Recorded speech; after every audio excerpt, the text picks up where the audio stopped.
Graça e paz a todos. Vamos orar para a gente poder ter esse momento de ministração da palavra do Senhor. Senhor Deus, muito obrigado, Pai, porque nós podemos te louvar, nós podemos te agradecer, nós podemos ter esse momento de comunhão, Pai, com os nossos irmãos. E agora, Pai, nós podemos abrir a Tua palavra, que no nome do Senhor Jesus, que o Senhor possa estar no nosso meio, ministrando sobre as nossas vidas. Que o nosso ouvido, nossa mente, o nosso coração possam estar abertos, Pai, para aquilo que o Senhor tem a falar a nós nesta manhã. E que, em nome de Jesus, Pai, que possamos guardar a Tua palavra no nosso coração, para nós não pecarmos mais contra Ti, mas para que nós possamos conhecer-Te cada vez mais. Nós Te louvamos e Te agradecemos por essa oportunidade, no nome do Senhor Jesus. Amém. Bom, como os irmãos sabem, este é o último culto do ano de 2022. Nós passamos muitas coisas neste ano de 2022. Coisas muito boas e coisas não tão boas também. E a gente pode pensar assim, um ano inteiro se passou. Quantas vitórias nós tivemos? Quantos desafios? Quantos problemas nós tivemos? Quantas lutas? Quantas coisas a gente nem sabe o que nos espera para o ano de 2023? E nós vemos assim, quando a gente olha para todo esse ano que se passou, a gente pode ver o quanto que Deus, Ele agiu na nossa vida. Quantos livramentos nós tivemos? Talvez não era nem para a gente estar mais aqui, mas nós estamos. Então olha só como que nós podemos agradecer a Ele. Às vezes as nossas condições poderiam ter sido totalmente diferentes agora nesse final de ano, mas Deus supriu todas as nossas necessidades e aqui nós estamos. E a gente pode olhar então para trás e falar assim, e ver o quão poderoso, o quão grande o nosso Deus foi por nós neste ano de 2022. E é interessante que quando a gente olha para a palavra de Deus, nós vemos grandes homens que eles também olhavam para Deus e eles conseguiam ver o quão grande o Deus deles, que é o nosso Deus, foi para eles. E a gente pode falar sobre vários. Moisés, quando Moisés ele olha para Deus, ele tem um cântico, ele fala o quão grande Deus foi para ele. Abraão, Jacó, Davi escreveu um monte de salmos e nesses salmos ele fala quão grande o Deus dele era para ele. Asaf, Jó teve uma experiência impressionante com Deus, que no fim ele chega, ele olha para Deus com uma forma diferente de como ele olhava para Deus no começo. Isaías, que profetizava sobre o Messias, Maria, quando ela tem esse encontro com o anjo e descobre que ela seria a bem-aventurada de trazer o Messias, ela também vê o quão grande Deus é para ela. E nós temos vários desses homens e mulheres que Miriam, que a gente vê quando eles passam o Mar Vermelho e ela engrandece o nome de Deus por Deus ter feito um milagre. Muitos e muitos homens e mulheres na palavra de Deus conseguem olhar para Deus e ver que Deus é muito grande e poderoso. Mas hoje nós vamos falar de um outro que também viu Deus de uma forma diferente. Nós vamos estar falando do apóstolo Paulo. O apóstolo Paulo aos Romanos, ele começa a carta dele falando sobre a situação do homem, que o homem era caído, que o pecado entrou no mundo e as coisas começaram a ficar muito complicadas. Mas depois ele começa a explicar todo o processo, o plano de salvação que estava no coração de Deus para que os homens e as mulheres pudessem ser justificados, pudessem ser remidos, pudessem ser tirados do império das trevas e trazidos para o reino maravilhoso de Deus. E ele começa a contar todo esse processo da justificação pela fé, da salvação por meio de Cristo, da santificação, da glorificação. E os capítulos vão se passando do livro de Romanos, começando do capítulo 1, 2, 3, 4, 5, e ele vai explicando todo esse processo, até que ele chega no capítulo 11. E no capítulo 11, ele começa a entender o quão grande Deus é para todos nós. E eu convido os queridos a abrir a palavra do Senhor. Em Romanos, no capítulo 11, nós vamos ler alguns versos, e esses versos, ele fecha essa linha de pensamento que o apóstolo Paulo desenvolveu desde o capítulo 1 até chegar no capítulo 11, em todo esse processo de remissão, em que Deus, ele vê o estado do homem e ele atua sobre esse estado com todo o seu poder e com toda a sua glória. Então, lá em Romanos, no capítulo 11, começando a partir do verso 33. Muito bem, queridos, Romanos, capítulo 11, começando a partir do verso 33, diz assim: Ó profundidade da riqueza, tanto da sabedoria como do conhecimento de Deus, quão inexplicáveis são os seus juízos e quão insondáveis são os seus caminhos. Pois quem conheceu a mente do Senhor, ou quem foi o seu conselheiro? Ou quem primeiro deu alguma coisa a Deus para que isso lhe seja restituído? Porque dele, e por ele, e por meio dele, e para ele são todas as coisas. A ele seja a glória para sempre. Amém.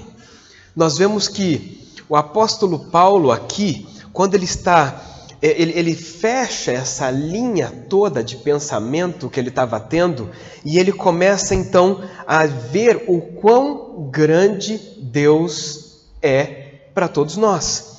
E a gente pode pensar assim, nesse primeiro versículo, ele está falando, ele olha para a sabedoria e para o conhecimento de Deus, e ele percebe que ninguém consegue ser como Deus é. Ele olha para o conhecimento, você vê, nós a cada dia estamos conhecendo mais coisas. A cada dia está sendo descoberto novas coisas. Pode ser na área da medicina, pode ser na área da engenharia, pode ser na área da física, pode ser na área da geologia, e pode ser na astronomia, e nós vamos descobrindo cada vez mais coisas e ganhando cada vez mais conhecimento. Mas todo esse conhecimento provém de alguém que já detém esse conhecimento desde os tempos dos tempos. Deus tem todo o conhecimento vem dele, e ele vai deixando o homem ganhar conhecimento na medida que ele acha que tem que ser. Então ele olha para esse conhecimento de Deus e fala assim, como Deus pode ter um conhecimento desse, não é verdade? Mas ele também olha para a sabedoria de Deus, porque conhecimento é você coletar informações. Agora, a sabedoria é você saber o que fazer com esse conhecimento da forma certa. Então, sabedoria é uma coisa, conhecimento é outra. Você pode ter o conhecimento, mas você pode não ser sábio. A gente pode pensar assim, todo mundo sabe que não pode passar no sinal vermelho. Isso é conhecimento. Agora, se você passa no sinal vermelho, então você não é sábio. Então você tem o conhecimento, mas você não está usando esse conhecimento da forma certa. E às vezes a gente tem muito conhecimento, e às vezes a gente não usa esse conhecimento da forma correta. Nós usamos o conhecimento de formas diferentes. Às vezes nós vemos pessoas que às vezes podem estar liderando o país, têm muito conhecimento das leis e da Constituição, mas eles estão usando da forma correta? Então, conhecimento é uma coisa, e sabedoria é outra. Teve um rapaz, um físico chamado Oppenheimer, e ele descobriu como que fazia a fusão nuclear, que é uma liberação de energia violenta. Só que aí pegaram essa informação e fizeram a bomba atômica. E quando ele descobriu que usaram a tecnologia que ele inventou para fazer a bomba atômica, ele relata na biografia dele, ele fala assim, eu me arrependo de ter aprendido a ver como que funcionava a questão da fusão nuclear. Por quê? Porque era um conhecimento, mas eles usaram esse conhecimento para uma coisa que não foi muito agradável. Era melhor fazer um reator, liberar energia para coisas boas, mas não. Então, quer dizer, conhecimento é uma coisa e sabedoria é outra. E o apóstolo Paulo, ele olha para Deus, ele fala assim, ele detém todo o conhecimento. E todo o conhecimento que Deus tem, ele usa para as coisas certas o tempo todo. Então, ele se admira por Deus ser assim. E ele fala, né, ó, com profundidade da riqueza, tanto da sabedoria como do conhecimento de Deus. Mas além da sabedoria e do conhecimento de Deus, nós não conseguimos explicar Deus. Nós não conseguimos sondar Deus. E sondar é interessante porque tem algumas pessoas que elas são mais previsíveis. Sabe quando alguma coisa, principalmente quando está bem da sua família, quando está bem próximo a você, você sabe assim, quando meu marido chegar em casa e ele ver essa situação, ele vai falar isso, ou ele vai fazer isso. Ou a esposa, né? O marido fala assim, se a minha mulher vê isso daqui, ela vai dizer... Por que ele diz isso? Porque ele já conhece, ele já sabe que de vezes anteriores a pessoa tinha aquela reação. Então ele sonda e ele já sabe a reação que as pessoas vão ter. E algumas pessoas são mais previsíveis e outras não são tão previsíveis assim, que a gente acaba até nos surpreendendo. Mas no caso de Deus, você não consegue sondar ele. Porque uma vez... a água era para sair da rocha batendo. A outra vez era para a água sair da rocha apenas falando. Não precisava bater. Era só falar que a água ia sair. Aí você fica pensando assim, como é que pode? Aí uma vez bate o cajado na água e o mar se abre e eles passam. Uma outra vez o profeta pega a capa, bate na água e a água abre. Então não é sempre do mesmo jeitinho. Com Deus, outro anda por cima da água, não precisa abrir a água, não, ele passa por cima. E aí você fica pensando assim, com Deus não tem como você falar assim, ele vai fazer assim, ele vai fazer do jeito que ele acha que é melhor, e o jeito que ele acha que é melhor sempre nos surpreende. Porque às vezes a gente quer colocar Deus numa caixinha, mas ele está muito além da caixinha que nós conhecemos. Então nós não conseguimos explicar Deus. E nós não conseguimos sondar Deus. E a gente vê que desde o primeiro das coisas, as pessoas tentam explicar Deus. Da onde que ele é? Como que ele é? Da onde que ele veio? Onde que ele fica? Como que ele age? O que ele pensa? Mas, queridos, a gente não consegue. E a gente não consegue porque a nossa visão ela é muito limitada. Nós só conseguimos ver e imaginar as coisas daquilo que nós já vimos. Você vê que o João, quando ele está escrevendo o Apocalipse, ele fala assim, e tal coisa era semelhante a isso, e tal coisa é semelhante àquilo. Por quê? Porque ele não conseguia descrever, porque aquilo que ele estava vendo era uma coisa que não era comum para ele. É igual quando você pega e vai para um país distante e você come uma comida típica de lá e você quer explicar o que você comeu. Você fala assim, olha, tem gosto de frango, mas é um pouquinho mais apimentado e depois tem um amarguinho no final e a pessoa fica pensando assim, como será que é? Como será que é? Porque ela não comeu aquilo que você comeu. Por quê? Porque a gente não consegue ter noção daquilo que está fora da nossa capacidade. Nós não conseguimos ter essa noção. E aí, eu lembrei de uma história que o C.S. Lewis, ele conta, é uma metáfora, né? Ele diz assim que os moluscos, né, os mexilhões, estavam conversando. O mexilhão, os irmãos sabem, é um fruto do mar pequenininho que fica grudado nos corais, nas pedras, né? Então eles ficam ali paradinhos, eles têm uma concha e eles se alimentam das coisas que a água passa por ali. E eles não andam, eles ficam ali o tempo todo. C.S. Lewis escreveu vários livros, um deles é As Crônicas de Nárnia, que teve até filmes e tal. Então ele tem uma imaginação bem interessante e ele conta essa metáfora. E ele diz assim, 2 mexilhões estavam tentando explicar como que é o ser humano. Olha só, o mexilhão está querendo explicar como que o ser humano funciona. E aí um mexilhão fala para o outro assim, olha, você sabia que o ser humano ele não tem concha? Aí o outro falou assim, ele não tem concha? Ele falou, não. Ele falou assim, nossa, mas então se ele não tem concha, então como que ele se protege? Né? Porque o mexilhão ele tem a concha para se proteger dos predadores e tal. Então ele não se protege. Nossa, que absurdo. E outra, hein? E além dele não ter concha, ele também não vive na água. E aí o outro mexilhão fala assim, ué, mas se ele não vive na água, então como que ele se alimenta? Porque a água traz o alimento para o mexilhão comer, porque ele não anda, ele não sai dali. Aí o outro falou assim, pois é, também não sei. Eu só sei que ele não tem casca, ele não tem concha e ele também não vive dentro da água. E aí o outro pega e fala assim, a conclusão que eu chego é que o ser humano ele é um molusco que não tem proteção e vive faminto porque não consegue comer nada, porque a comida nunca chega para ele. Isso é um mexilhão conversando com outro mexilhão a respeito de quem é o ser humano, sendo que o ser humano, aí nós olhamos para o mexilhão e nós falamos assim: esse mexilhão nasceu aqui, ele vive aqui, ele vai morrer aqui, e ele não conhece nada desse mundo inteiro que nós temos. Porque o ser humano constrói pontes, constrói prédios, o ser humano investe no mercado financeiro, o ser humano constrói aviões, helicópteros, submarinos, metrôs. O ser humano ele vai na lua, o ser humano faz tudo isso. E o mexilhão está ali, ó. Ele não consegue. Então ele não consegue entender a dimensão do ser humano, porque isso está fora da capacidade dele.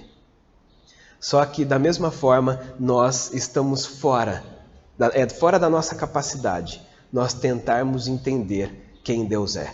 Por mais que você possa tentar explicar, é a mais do que nós podemos entender.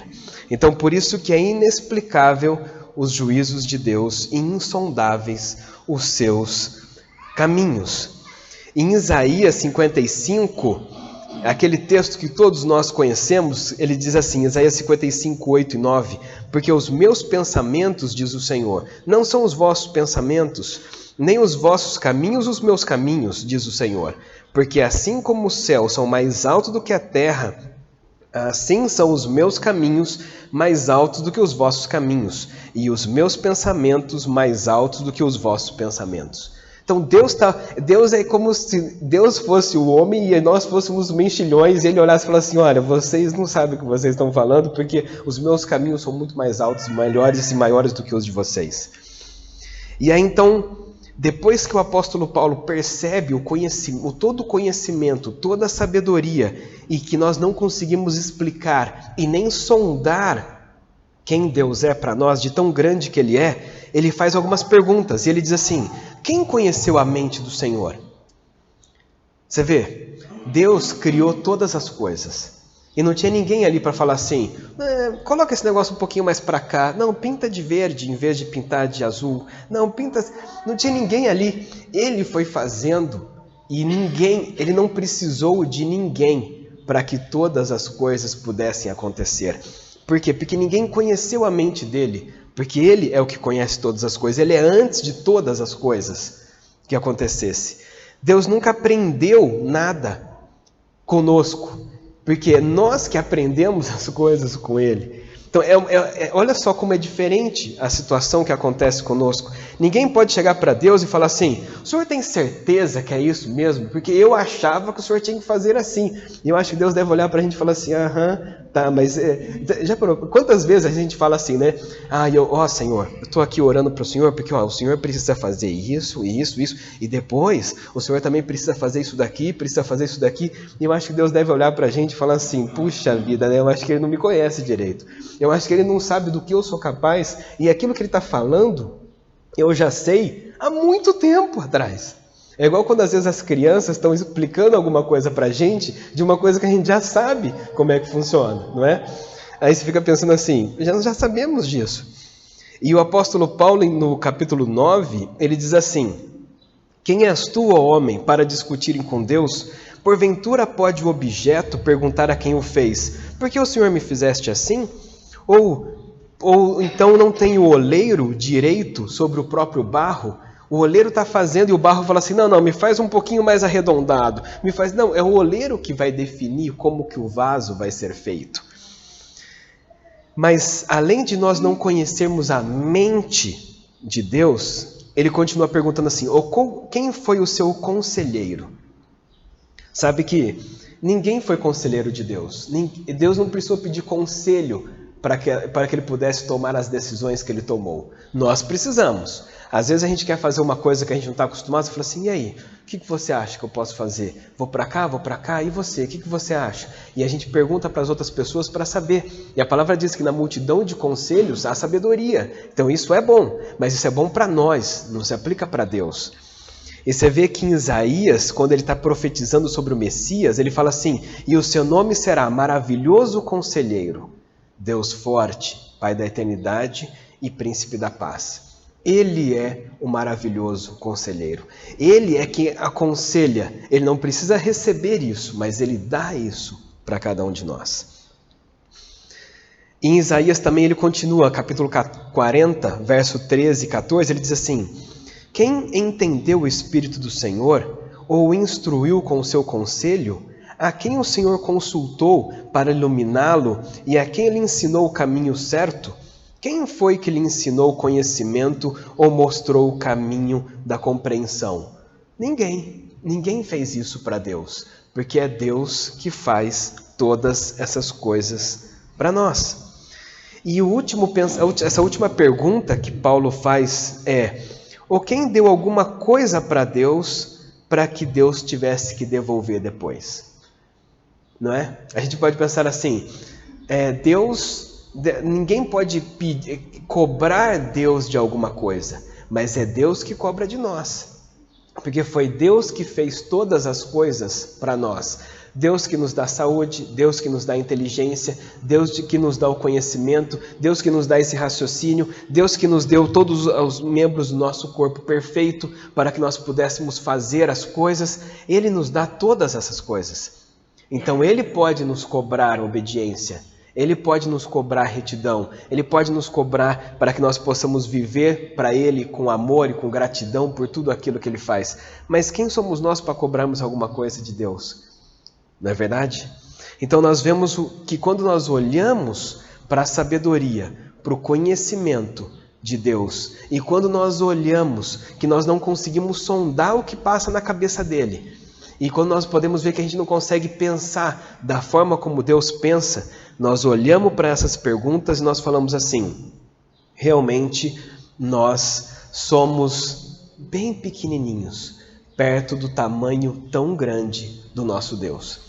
Nosso Deus, Ele é muito... E às vezes a gente vê pessoas que falam assim: você não sabe com quem que você está falando, não é verdade? E a gente pensa assim: perdoa, Senhor, porque Ele é que não sabe com quem que Ele está fazendo.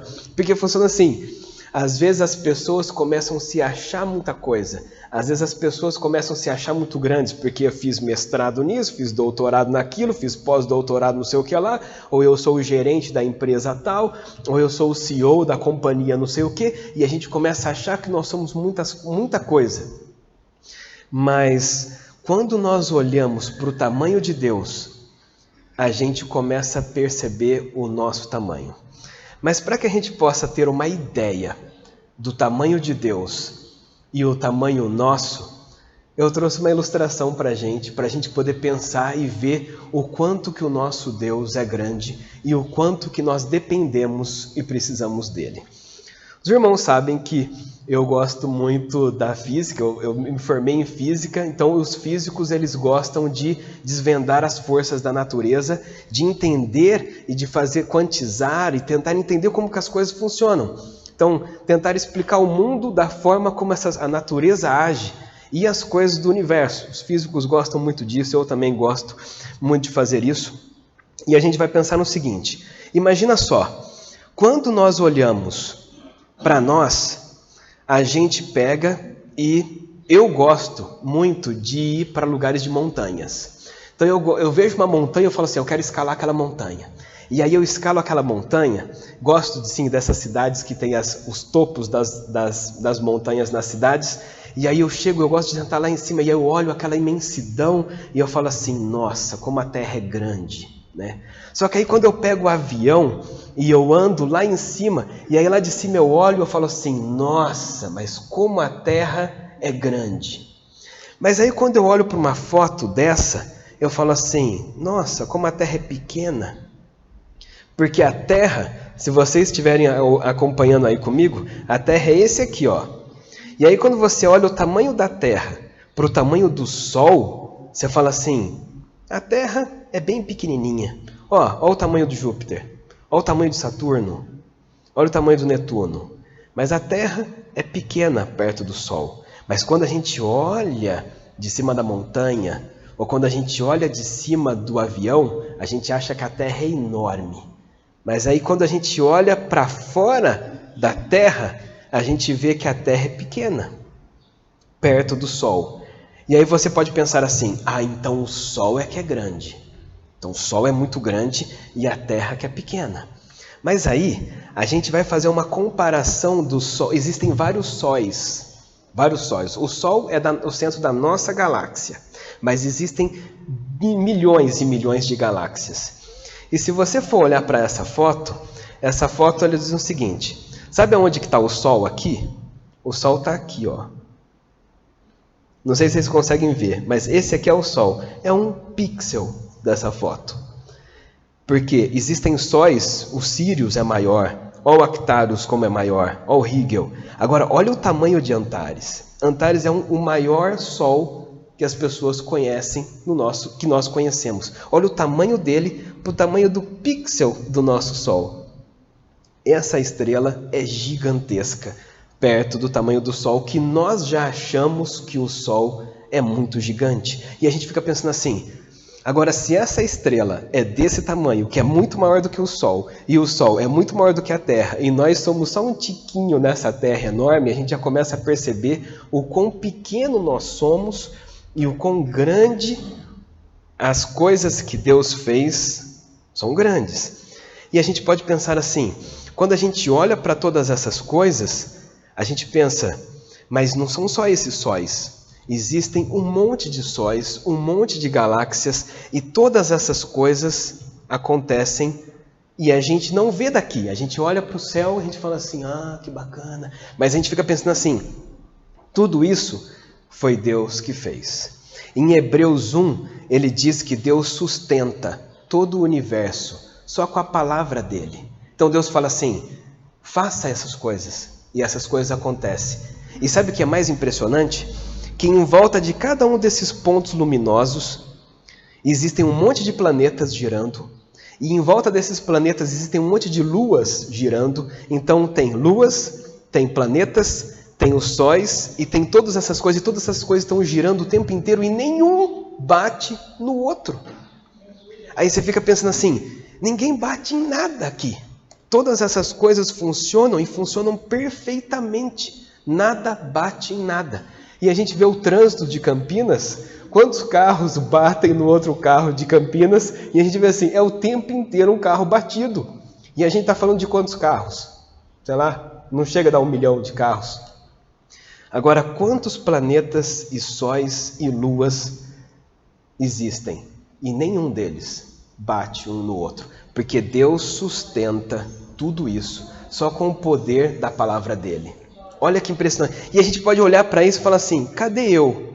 Cadê você? Cadê a lua aqui? Cadê a terra? Cadê o sol? A gente olha para isso e a gente não consegue ver. Por quê? Porque quando a gente vai, quanto mais a gente sai da onde nós estamos, a gente olha, a gente fala assim: realmente nós somos muito pequenos e o nosso Deus é muito grande. Por isso que o Salmo 96 diz assim: tributai ao Senhor a glória devida ao seu nome, trazei oferendas e entrai aos seus átrios, adorai o Senhor na beleza da sua santidade, tremei diante dele todas as terras, e dizei entre as nações: reina o Senhor, ele firmou o mundo para que não se abale.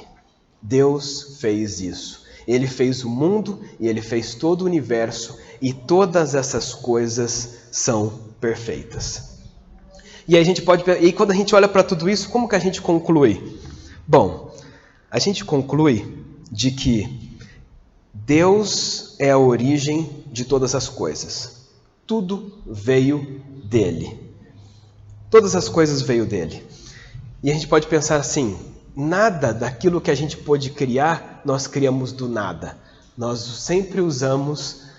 Tem uma história em que isso é uma história, né, queridos? Em que os grandes cientistas chegaram para Deus e falaram assim: agora a gente vai conseguir criar vida, né?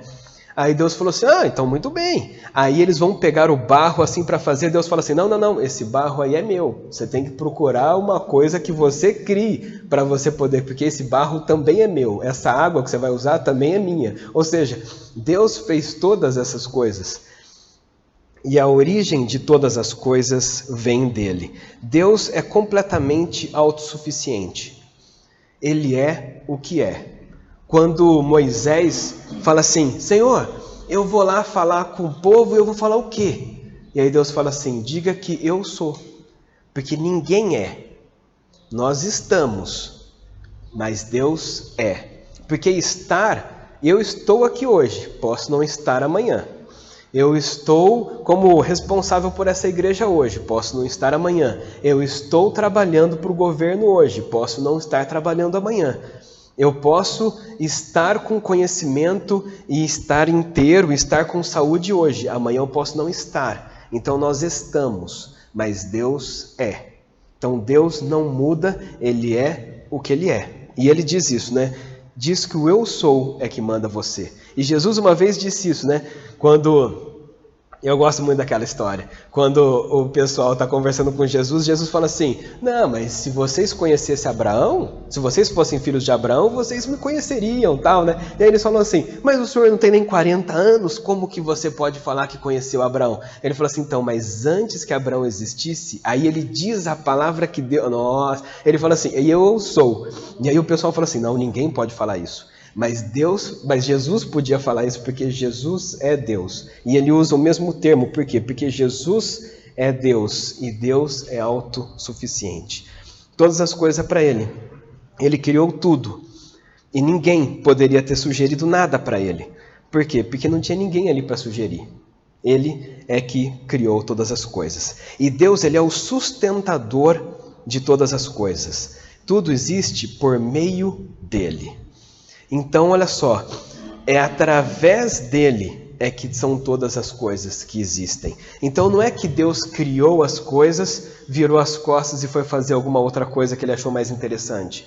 Não, Deus criou, porque existem aquelas pessoas que creem que Deus criou as coisas e depois Deus foi fazer outra coisa. Mas não, Deus criou e ele sustenta todas essas coisas que ele criou. Se Deus virasse as costas para as coisas que ele criou por um segundo, eu já não sei o que aconteceria.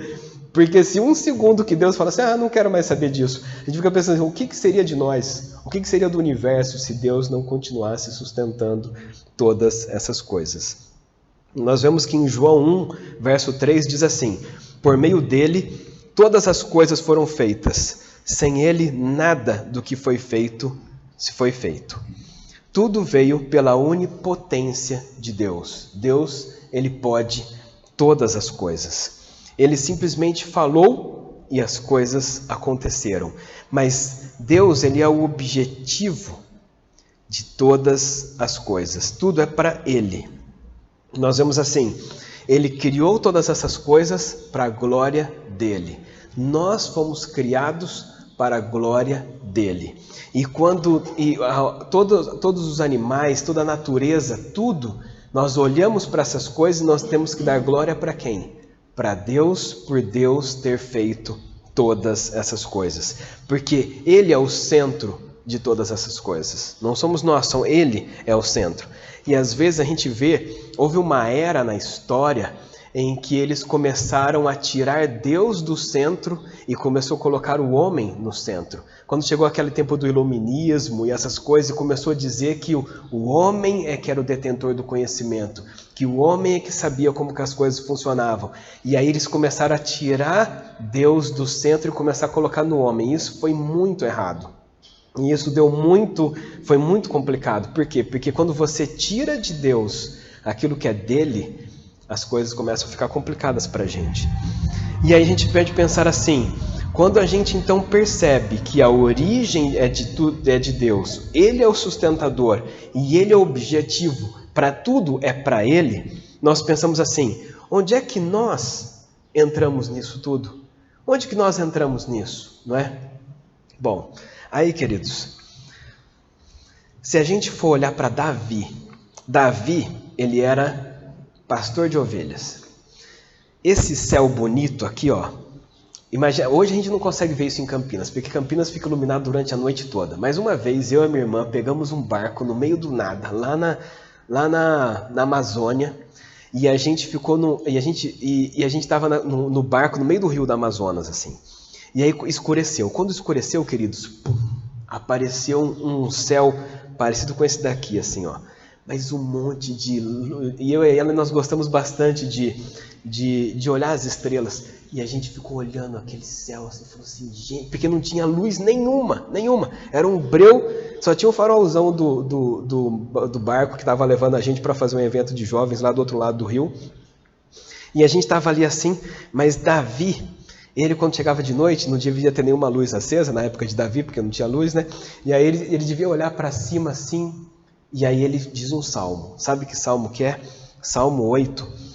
A partir do verso 3, ele diz assim, Davi diz, quando contemplo os teus céus, obra dos teus dedos, e a lua e as estrelas que estabeleceste. Aí ele faz uma pergunta, quem é o homem para que dele te lembres? E o filho do homem para que o visites? Davi, ele olha para essa imensidão que Deus fez, ele devia estar deitado, olhando, ele fala assim, quem sou eu? Quem é você? Perto de tudo que Deus fez e de tudo que Deus é. Quem somos nós, queridos? Sabe? E a gente fica pensando assim, por mais que Deus seja o Todo-Poderoso, por mais que Deus seja tão grande, que a gente começou a perceber aqui que a gente nem consegue se achar no meio dessas fotos todas, por mais que acontece tudo isso, por mais pequenininhos que nós somos, em que hoje nós estamos aqui e amanhã, você vê, teve o período de Covid, a gente não conseguia fazer nada. Tem umas enchentes, estava acontecendo lá no sul, trava tudo. A gente fala assim, quem somos nós? Se a natureza fizer alguma coisinha ali, a gente já, não é? E às vezes a gente se acha tanta coisa. Mas mesmo nós sendo quem nós somos, Deus nos vê. No meio de tudo isso daqui, de todas essas constelações, no meio de todas essas galáxias, no meio de todas essas coisas, Deus nos vê aqui, exatamente neste lugar. E Ele consegue ver você, Ele consegue ver você, Ele te vê. Deus, Ele nos ouve quando nós clamamos por Ele. No meio de todas essas coisas, Deus, quando nós falamos, Ele, opa, meu filho está falando comigo, minha filha está falando comigo. No meio de todas essas coisas. E Deus sustenta você. Ele sabe das suas necessidades. Ele sabe das suas lutas. Ele sabe dos seus problemas. Ele sabe dos seus desafios. E Ele sabe daquilo que está difícil para você. Mesmo mediante de todo esse cenário, Ele vê você no meio de tudo isso. E Ele te ama. Ele te ama por quê? Porque Ele viu o nosso pecado. E mesmo a gente não sendo nada perto de uma imensidão dessa, mesmo nós não sendo nada, Ele viu que nós precisávamos de salvação. Ele viu que nós não conseguíamos sair da onde nós estávamos. Ele viu que o pecado estava nos aprisionando.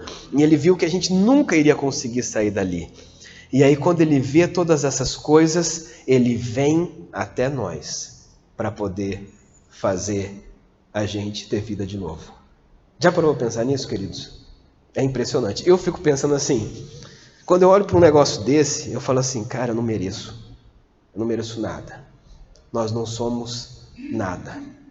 Mas mesmo nós não sendo uma poeirinha, nem a poeirinha nós somos perto dessa imensidão do que Deus fez. Deus fala assim, mas eu amo você, meu querido. Eu amo você, meu filho. Eu fiz você. E eu quero que você viva comigo para sempre depois. Aí você fica pensando assim, nós não merecemos isso, queridos. E aí a gente lembra de Davi em que ele fala assim, Senhor, quem sou eu para que o Senhor lembre de mim? Perto de tudo isso, mas Ele lembra. E Ele te conhece. Ele te ama. E Ele quer você com Ele para sempre. E a gente pode pensar assim, o plano da salvação de Deus, a salvação vem dEle. Não tinha outra pessoa que pudesse salvar eu ou você. Não tinha outra pessoa que pudesse fazer isso. Por quê? Porque nós estávamos presos nos nossos pecados e nossos delitos, e por mais que a gente tentasse fazer qualquer coisa, nós nunca conseguiríamos sair dessa situação. Então Ele vem para que essa salvação pudesse acontecer. Nós vemos assim que Ele teve o plano, e Ele falou assim, vai vir o resgatador, e esse resgatador vai pisar na cabeça da serpente, e vai comprar aquilo que se perdeu no meio desse caminho. Então você vê, a salvação vem dele. E Jesus, a Bíblia diz assim que Deus olhou para a terra e não tinha ninguém que pudesse fazer o serviço. Então Jesus falou assim, eu vou lá fazer. E Deus amou o mundo de tal maneira que deu o seu Filho, seu único Filho, para que nós não perecêssemos, mas que nós pudéssemos ter a vida eterna. Mas essa salvação também é através dele. Então ele teve o plano. Ele tem o plano e ele executa. Não é que ele teve o plano e falou assim, vai você lá. Não, ele tem e ele mesmo faz, porque nenhuma outra pessoa poderia fazer isso por mim e por você. Nenhuma outra pessoa poderia fazer. Nós vemos assim, essa salvação é através dele. Através dele vieram as profecias, através dele nasceu o Filho, Jesus, e por meio dele aconteceu a expiação no Calvário. Foi pela morte de Jesus na cruz, que é Deus, que fez com que nós pudéssemos ter vida de novo. E além disso, essa salvação é para Ele. Sabe para quê? Para que nós possamos um dia voltar a estar com Ele para sempre. Nós, num determinado momento, nós saímos da presença do Senhor, foi cortado esse relacionamento com Ele, mas Deus criou a mim e a você, para que nós pudéssemos viver com Ele para sempre. Então, por isso, Ele nos salva. Para quê? Para que nós possamos estar com Ele de novo. Mas não apenas por 20, 30, 50, 80, 90 ou 100 anos, mas para que a gente possa ficar com Ele para sempre. Para que a gente possa desfrutar de tudo que Ele é para nós para sempre. Porque Ele é o Deus Todo-Poderoso. E mesmo Ele sendo tudo isso, Ele nos olha, Ele nos ama, Ele nos salva e Ele nos traz de volta para estarmos com Ele para sempre. E a gente pode pensar assim, em Filipenses 2, diz assim, aqueles que deram uma única palavra de louvor, portanto, Deus o exaltou ao lugar mais alto e deu o nome que está acima de todo nome, para que o nome de Jesus todo joelho se dobre, no céu, na terra e debaixo da terra, e toda língua confesse que Jesus Cristo é o Senhor, para a glória de Deus, o Pai. Então nós vemos que é para Ele que nós somos salvos, não é para nós, é para Ele. Tudo veio dele e tudo é para Ele. E a gente fica pensando assim, como que Deus, Ele é maravilhoso, o Deus Todo-Poderoso, Ele faz isso para cada um de nós. Nós podemos pensar assim, você vê como que o apóstolo Paulo termina esses versos que a gente estava lendo. Ele diz assim, porque dele e por meio dele e para ele são todas essas coisas. E nós vimos que realmente tudo isso é por ele, para ele são todas essas coisas. E ele finaliza dizendo assim, que a ele seja a glória para sempre. Amém. Essa glória não é nossa, queridos. Quando Deus faz todas essas coisas e quando nós olhamos para tudo que Deus é e para tudo aquilo que Deus faz, não tem como você falar assim, eu sou o cara. Você viu só o que eu fiz? Olha só, mas também fui eu, né? Se não fosse eu que fizesse tal coisa, o negócio não daria do jeito como teria que ser. Quando a gente olha para quem nós somos e quando a gente olha para essa imensidão do que Deus fez, e Deus é maior do que aquilo que Ele fez, como que nós podemos dar a glória para nós em qualquer coisa que nós fazemos, sendo que todas as coisas é para Ele? E aí então o apóstolo Paulo termina assim, a Ele seja a glória, mas é o tempo todo, não é só hoje, para sempre vai ser a glória para Ele. E quando nós voltarmos a viver com Ele, a glória, nós vamos continuar dando glória a Ele para sempre. Nós devemos dar glória a Deus o tempo todo, quer seja nas nossas famílias, quer seja nas nossas finanças, quer seja nos nossos estudos, no nosso conhecimento, no nosso trabalho, quer seja em tudo aquilo que nós conquistamos, quer seja nos nossos sonhos, quer seja em tudo que somos e tudo que viemos a ter. Todas essas coisas nós temos que dar glória a Ele, porque tudo veio dEle e tudo é para Ele. Ele merece a nossa devoção absoluta. Tudo é para Ele. Quando nós entendemos isso, a nossa vida toma um outro rumo, queridos. Quando a gente entende dessa forma, nós vivemos de uma forma diferente. Quando nós vemos isso, a nossa mente é transformada. E a nossa mente é transformada porque lá em Romanos, no capítulo 12, que é um capítulo depois, é só uma folha a mais para frente que nós estamos aí, você vê do 1 até o 11, ele está construindo todo esse processo que Deus age na nossa vida. No 11 ele finaliza admirando essa onipotência de Deus, e aí ele começa o 12 dizendo assim: rogo-vos, pois, irmãos, pelas misericórdias de Deus, que apresentei o vosso corpo como sacrifício vivo, santo e agradável a Deus, que é o vosso culto racional. E ele continua: e não vos conformeis com este século, mas transformai-vos pela renovação da vossa mente, para que experimenteis qual seja a boa, agradável e perfeita vontade de Deus. Quando nós entendemos quem Deus é, e quando nós entendemos quem nós somos, Deus transforma a nossa mente. Deus muda a nossa forma de ver. Ele muda a nossa perspectiva. Nós paramos de ter a perspectiva centrada em nós e nós começamos a ter uma perspectiva centrada nele. Nós começamos a parar a viver da forma como nós vivemos e nós começamos a viver da forma como ele quer que nós vivamos. Por quê? Porque ele transforma a nossa mente para que nós possamos experimentar qual é a boa, perfeita e agradável vontade de Deus. Deus começa a mudar a nossa história quando nós entendemos quem Ele é e quem nós somos. Quando nós entendemos quem Ele é e o que Ele veio fazer por nós, nós começamos a viver de uma forma diferente. E aí a gente pode pensar assim: chegamos no final do ano de 2022 acabou. E nesse ano de 2022, você consegue ver o quanto que Deus foi bom para você? Você consegue ver esse Deus maravilhoso, que é o sustentador do universo. Mas quantas vezes Ele olhou para você nesse ano de 2022? Quantas vezes Ele atendeu às suas orações? Quantas vezes Ele guiou os seus passos? Quantas vezes Ele proveu as suas necessidades? Quantas vezes Ele lutou as suas lutas? Quantas vezes você clamou e Ele esteve ali? Quantas vezes você estava desanimado e Ele te reanimou? Quantas vezes você estava perdido e Ele deu a direção para você de onde você tinha que ir? Ele é o sustentador de todo o universo, mas Ele vê você, Ele viu você durante esse ano de 2022 inteiro. E Ele não se afastou de você durante esse tempo todo. Nós precisamos, queridos, aprender a buscar o Senhor cada vez mais. Quando nós entendemos essa grandiosidade de Deus e aquilo que Ele fez por nós, nós vamos querer buscá-lo cada vez mais. Nós vamos querer depender dEle cada vez mais.